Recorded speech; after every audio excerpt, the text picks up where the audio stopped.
వారి పార్లమెంట్ సభ్యుల్ని ఇంటింటికి వెళ్ళి ఈ సంవత్సర కాలంలో ఏ విధమైనటువంటి కార్యక్రమాలు మనం చేశాము అనేది వెళ్ళి చెప్పాల్సిందిగా ఆయన కోరుకుంటూ 2 మీటింగ్లు పెట్టాడు.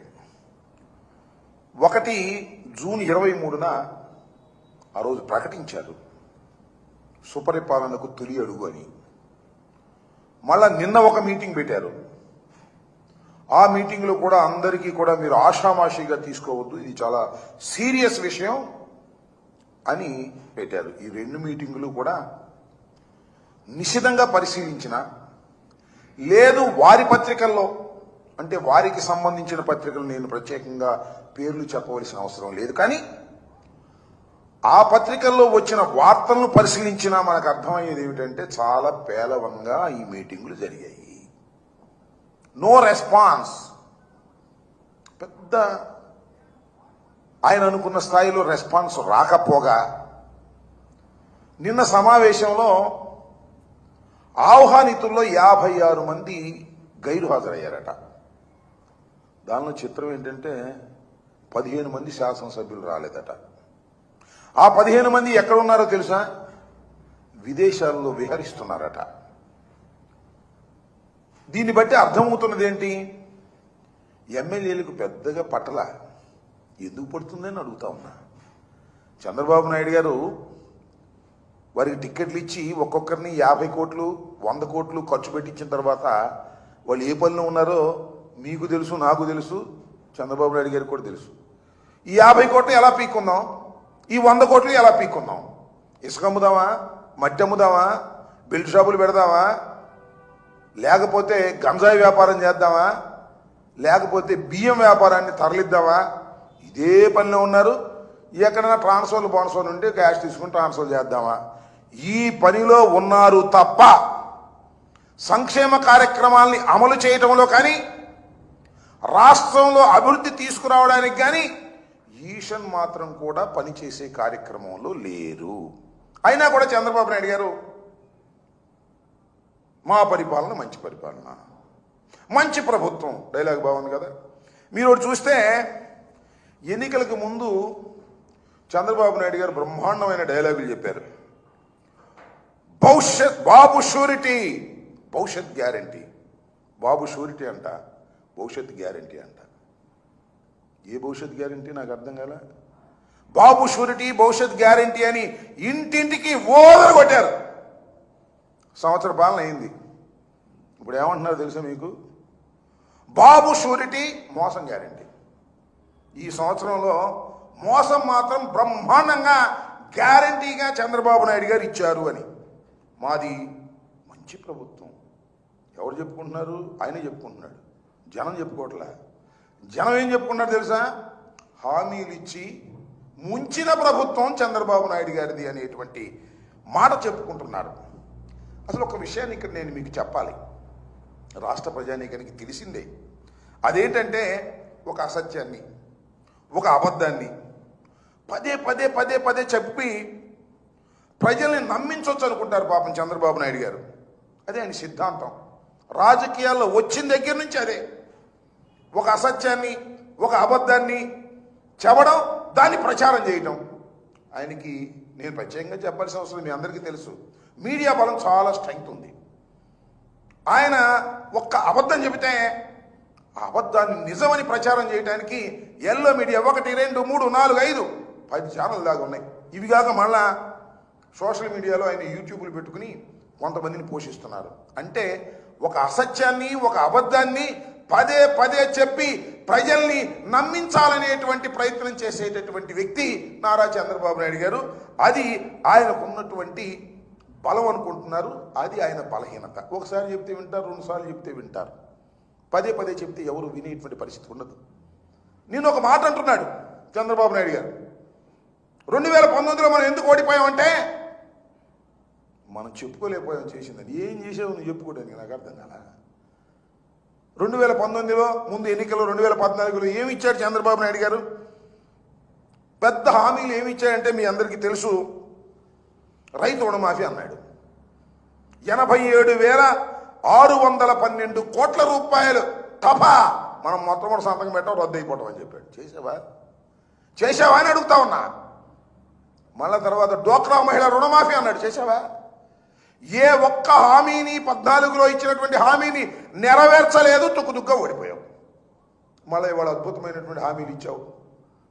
హామీలు ఇచ్చామన్నాడు. చూసారా? అన్నీ అయిపోయింది. చేసేపో మొత్తం సూపర్ 6 అవుట్ మొత్తం చేసేసా. వెళ్ళి ఇంటింటికి వెళ్ళి చెప్పండి ప్రచారం అనేటువంటి పద్ధతుల్లో ఇవాళ చంద్రబాబు నాయుడు గారు దాన్ని అదేదో నేను చెప్తున్నాడు కదా, సుపరిపాలన తొలి అడుగు అనేటువంటి కార్యక్రమం ఇవాళ వెళ్ళాలని అందరినీ కూడా చెప్పేటటువంటి ప్రయత్నం చేస్తున్నాడు. నేను అడుగుతా ఉన్నా, అయ్యా నారా చంద్రబాబు నాయుడు గారు, మీరు సంవత్సర కాలం పరిపాలన చేశారు.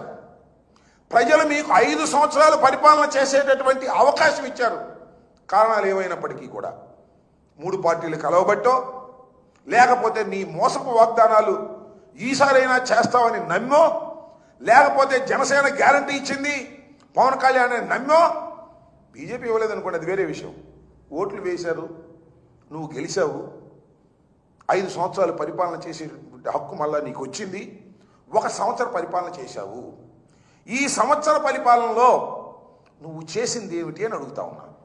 ఇచ్చిన హామీలను నెరవేర్చావా? ఇంకా చెప్తున్నాడు. ఆయన చెప్పే మాట ఏంటంటే, చేసిన పనులు పదే పదే చెప్పాలంట. మనం ఏదైతే చేశామో ఆ చేసినటువంటి పనులను ఈ తొలి అడుగులో వెళ్ళి పదే పదే పదే చెప్పాలి, రికార్డ్ వేయాలి. చెయ్యని పనులకి ఎందుకు చేయలేదో చెప్పాలంట. అది ఎందుకు చేయలేదు నువ్వు, నాకు అర్థం కాలేదు. హామీ ఇచ్చి సంవత్సరం అయిన తర్వాత అసలు ఈ ప్రశ్న ఎందుకు ఉద్భవించింది? చేయని పనులు ఎందుకు చేయలేదంటే జగన్మోహన్ రెడ్డి గారి వాళ్ళు చేయలేదు. ఖజానా ఖాళీ అయిపోయింది, డబ్బులు లేవు, నువ్వు వచ్చేటప్పుడు లేవు, ఉన్నాయని అనుకున్నాను. ఇలాంటి దొంగ మాటలు చెప్పేటటువంటి కార్యక్రమానికి ఇవాళ చంద్రబాబు నాయుడు గారు తెరదీసేటటువంటి ప్రయత్నం చేస్తూ ఉన్నారు. మీరు చూసినట్లయితే ఏడాది పరిపాలనలో హామీలన్నీ ఎగ్గొట్టేశావు. ఎగ్గొట్టం కాకుండా చేశాను పో అని బుకాయిస్తున్నావు. రెండవది కక్షలు, కార్పణ్యాలు. వైఎస్ఆర్ కాంగ్రెస్ పార్టీ నాయకులు ఎక్కడ సందు దొరికితే అక్కడ కేసులు పెట్టడం, జైల్లో వేయటం, బెయిల్ రాకోకుండా లేనిపోని సెక్షన్లన్నీ వేయటం, న్యాయస్థానాలతో చివాట్లు తినడం. ఇది ఇంకో పక్కన చూస్తే ఎమ్మెల్యేలు ధనార్జన, దౌర్జన్యాలు ఇష్టం వచ్చినట్టుగా చేయటం. వీటన్నిటికీ రింగ్ లీడరు మనోడే. ఎవరు? చంద్రబాబు నాయుడు గారు అబ్బాయి లోకేష్ గారు. లోకేష్ గారు క్యాష్ తీసుకోవడం, సూట్ కేసులు సర్దటం, ఇదే పనిలో ఉన్నారు తప్ప ప్రజలకు మేలు చేయాలి అనేటువంటి కార్యక్రమం ఒక్కటి కాబట్టి ఒక్కటి చెప్పండి. మీరు ఆ రోజున కూడా 2014-19లో కూడా అమరావతి పేరు చెప్పి ఎంత అవినీతికి పాల్పడ్డారో నేను ప్రత్యేకంగా చెప్పాల్సిన అవసరం లేదు. మళ్ళీ ఇవాళ మొదలు అమరావతి 55,000 ఎకరాలు, అవి కాదంట, ఇంకో 45,000 ఎకరాలు. తన దూరం కంత లేదు, మెడకో డోలంట, ఇచ్చినాడికి దిక్కు లేదు. మళ్ళీ 52,000 కోట్ల రూపాయలు అప్పు. ఇది కాక మళ్ళా అప్పు. ఈ అప్పంతా తీసుకొచ్చి 1,00,000 ఎకరాల్లో 1,00,000 కోట్లు, 2,00,000 కోట్లు పెట్టానని పెట్టి డబ్బు చేసుకునే కార్యక్రమం చేసుకున్నటువంటి దుర్మార్గమైన పాలన ఈ సంవత్సరం పాటు చేశారు. ఈ సమర్పణం చేసి దీనికి వాళ్ళ సుపరిపాలన అని పేరు పెడితే ఎవరు నమ్ముతాడన్నా? ఒక దుర్మార్గమైనటువంటి పాలన ఈ 1 సంవత్సరంలో చూసాం. ఇంకా 4 సంవత్సరాలు ఇంతకన్నా పరమ దుర్మార్గమైనటువంటి పరిపాలన చూడవలసినటువంటి గత్యంతరం లేని పరిస్థితి ఈ రాష్ట్ర ప్రజానీకానికి వచ్చింది అని నేను ఈ సందర్భంగా చెప్పదలుచుకున్నాను. చంద్రబాబు నాయుడు గారు కొన్ని డైలాగులు చెప్పాడు ఈ సంవత్సరంలోనే. చాలా పవర్ఫుల్ డైలాగులు చెప్పాడు, చాలా పవర్ఫుల్గా కూడా చెప్పాడు. బెల్ట్ షాప్ పెడితే బెల్ట్ తీస్తా. బాగుందా డైలాగ్? బ్రహ్మాండంగా ఉంది. మ్యూజిక్ కొట్టి ఇంకా బాగుంటుంది.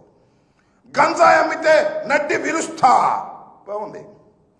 మహిళల మీద ఏదైనా చెయ్యి పడితే అదే వాడి చివరి రోజు రాసుకోవాలి. మహిళల మీద చెయ్యి పడిందా అదే చివరి రోజు. చాలా పవర్ఫుల్ డైలాగులు. ఒక ముఖ్యమంత్రి, సర్వాధికారం ఉన్న ముఖ్యమంత్రి, కూటమి నాయకుడు చెప్పిన పవర్ఫుల్ డైలాగులు.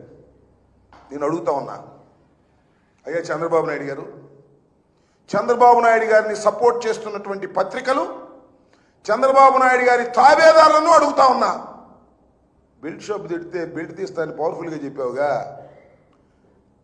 బెల్ట్ షాప్ ఎక్కడ లేదా? అసలు బెల్ట్ షాపు లేదా? నీకు బెల్ట్ లేదా? ఏమిటి దుర్మార్గం అని అడుగుతా ఉన్నా.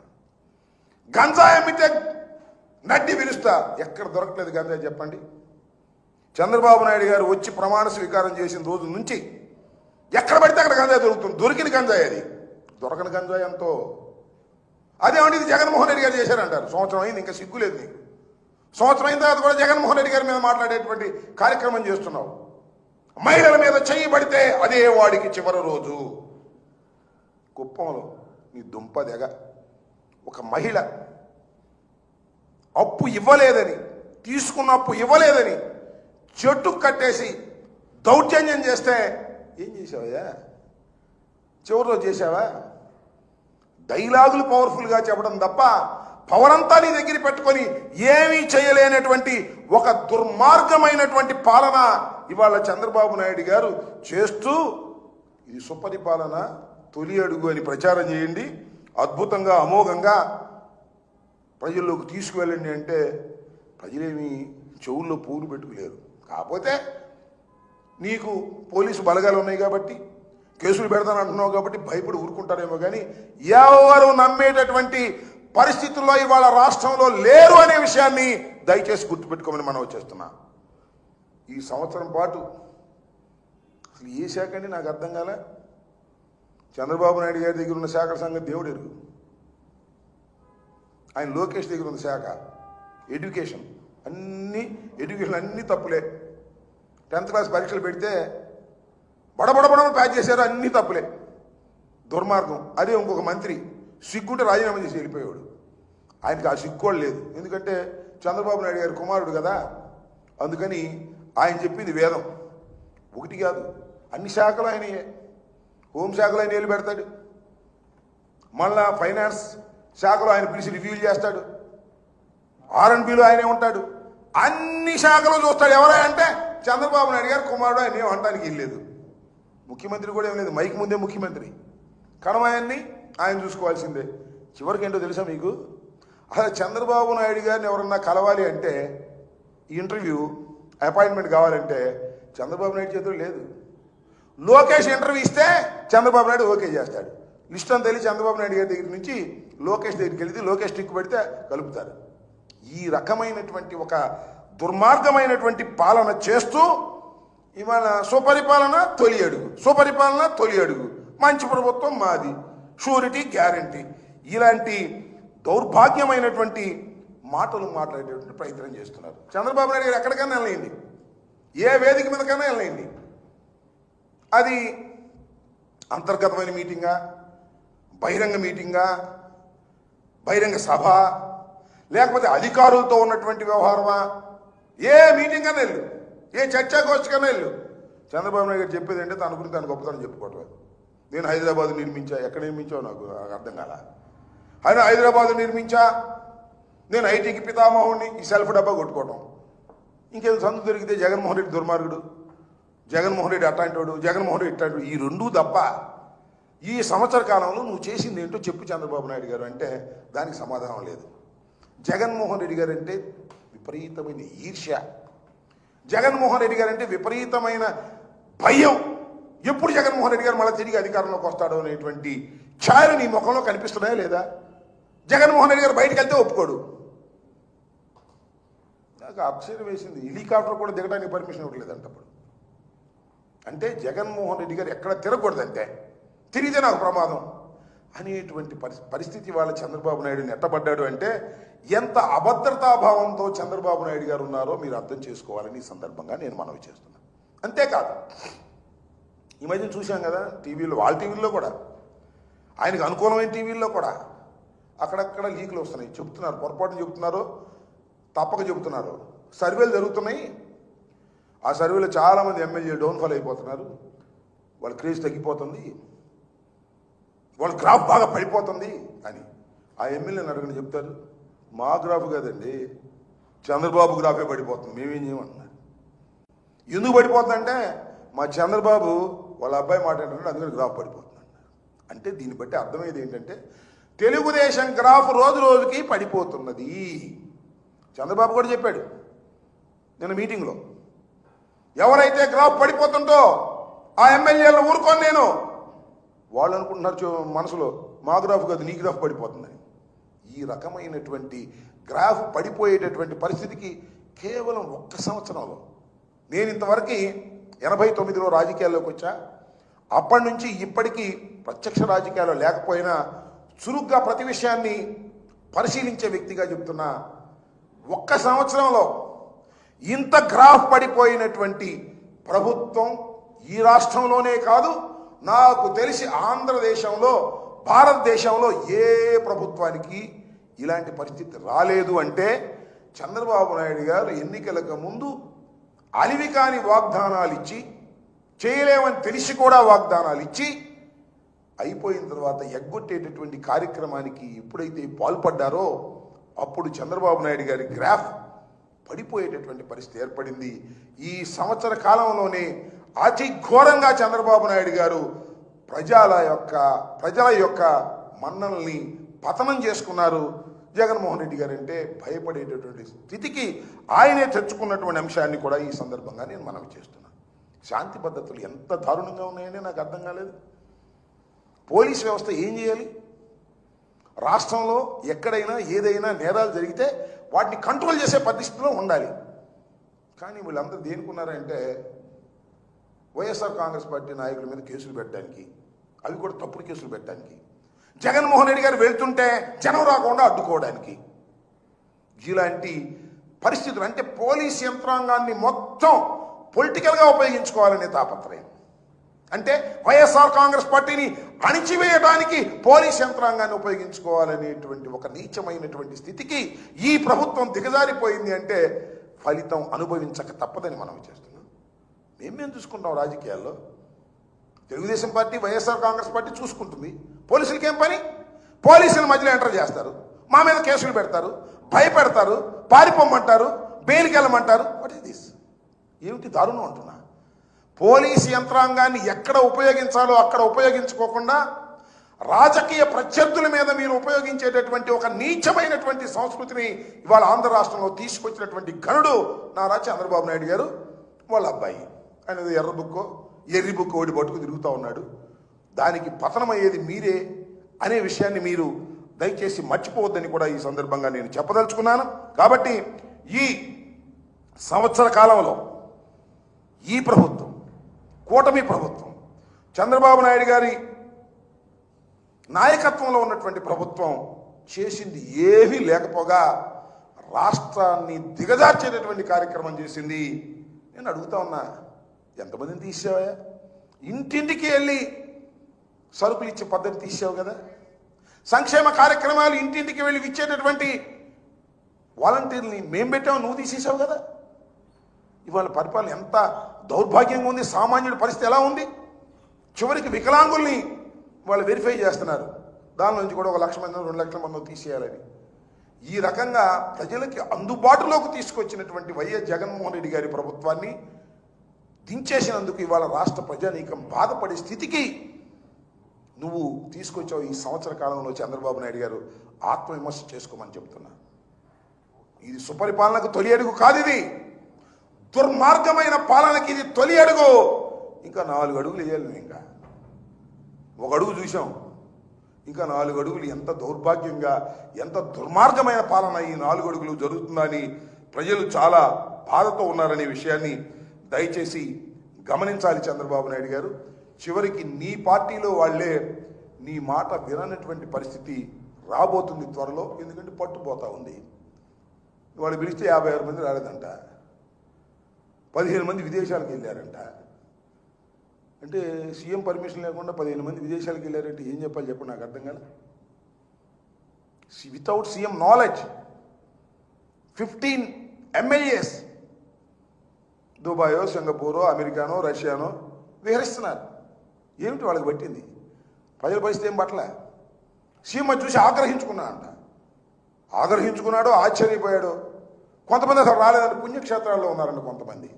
అంటే నీ పరిపాలన పట్ల, నీ పట్ల మీద గుడ్ అడ్మినిస్ట్రేటర్, పార్టీ మీద పట్టుంది అని అనుకుంటారు. ఎన్ని కోతలే ఈనాళ్ళు ఆంధ్రజ్యోతులు రాసే కోతలు తప్ప నీకు పార్టీ మీద పట్టు లేదు, నీకు అడ్మినిస్ట్రేటర్వి కాదు. కాకపోతే ఫోకస్ చేసేటటువంటి పత్రికలు, మీడియాలో ఉంది కాబట్టి చంద్రబాబు మంచి అడ్మినిస్ట్రేటర్ అండి. ఏం అడ్మినిస్ట్రేటర్ నాకు అర్థం కదా. కాబట్టి ఇలాంటి దుర్మార్గమైనటువంటి పరిపాలన చంద్రబాబు నాయుడు గారు 1 సంవత్సరం పాటు చేశారు. ఇంకా 4 సంవత్సరాల పాటు చేసేటటువంటి అవకాశం ఉంది. కాబట్టి ఈ దుర్మార్గమైనటువంటి పరిపాలనలో ప్రజలు ధైర్యంగా ఉండే విధంగా ఆ భగవంతుడు ధైర్యాన్ని కల్పించాలని ఈ సందర్భంగా నేను కోరుకుంటూ ఉన్నాను.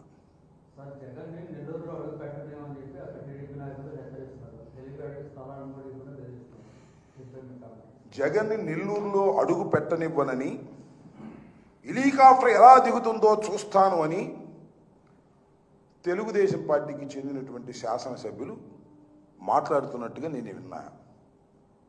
ఇదేనా ప్రజాస్వామ్యం? హెలికాప్టర్ దిగనీరా? ఏంటి మీకు వచ్చిన బాధ? నాకు అర్థం కాలేదు. ఇంత దారుణమైనటువంటి పరిపాలన జరుగుతూ ఉందని చెప్పడానికి ఇదొక ఉదాహరణ. లేటెస్ట్ జగన్మోహన్ రెడ్డి గారు కారులో వెళ్ళడానికి వీల్లేదు, హెలికాప్టర్లో వెళ్ళడానికి వీల్లేదు. ఏంటి మీ ఉద్దేశం? నడిచేయాలమనే వెళ్తారు. అది కూడా తొందరగా పడకండి.